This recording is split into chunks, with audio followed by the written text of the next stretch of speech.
Ya, ini adalah puncak Tampahan Sirungkungon atau kura-kura emas di Sirungkungon, dan potensi wisatanya cukup luar biasa sekali. Berada di Kecamatan Ajibata, Kabupaten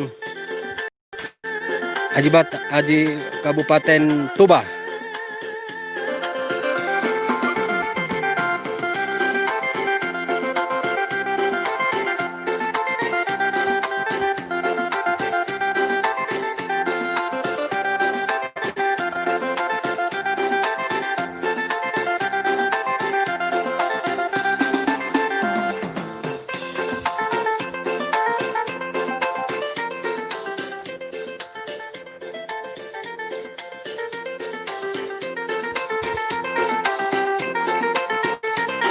Dan di sana di puncak ada makam leluhur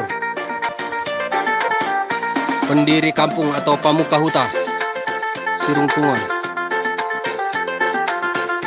Dan puncak-puncak yang cukup indah untuk melihat keindahan alam Danau Toba.